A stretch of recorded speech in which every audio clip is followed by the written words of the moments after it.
συνεδρίαση, ήταν λίγο Πρόεδρε, έχει περιπετειώδης. ερώτηση προς εμένα, πρέπει να απαντήσω. Ποιος? Ο Σίμος ο Δανιλίδης έχει κάνει ερώτηση η κυρία Φωτίου προς εμένα. Ποιος είπε αυτό? Έχεις κάνει τον Δανιλίδη, κυρία Φωτίου?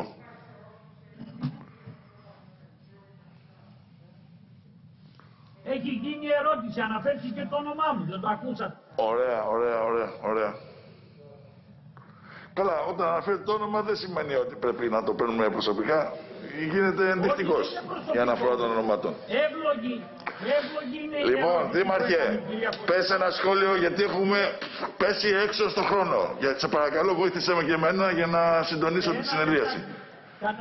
Εν συντομία, λοιπόν, ένα σχόλιο και εσύ για να το ολοκληρώσουμε. Συμφωνεί απολύτως με το πλαίσιο στο οποίο αναφέρθηκα. Δεύτερον, στην ερώτηση της κυρίας Φωτίου, τι τελικά θέλει η ΚΕΔΕ για την ίδρυση και τη λειτουργία του ΚΔΑΠ, είναι ομόφωνη η απόφασή μας ότι θέλουμε απρόσκοπτα να μπορούν να λειτουργήσουν, να διοδοτηθούν και να λειτουργήσουν τα ΚΔΑΠ στα σχολικά κτίρια. Αυτή ήταν η άποψη και της προπροηγούμενης διοίκησης του Υπουργείου Εργασίας επί την εποχή 12-14 με τον κύριο Βρούτσι. Αυτή είναι υπερασπίστηκε και η κυρία Φωτίου που έλεγε ότι σε κάθε σχολείο πρέπει να υπάρχει τις απογευματινές και βραδινές ώρες ΚΔΑΠ.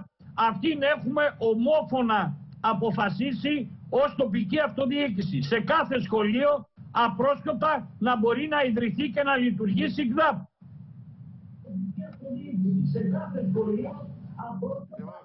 Ευχαριστούμε πολύ. Ήταν σαφής η διευκρίνηση. Νομίζω ολοκληρώσαμε τη συνεδρίαση. Ήταν μαραθώνια. Λοιπόν, ήταν ενδιαφέρον.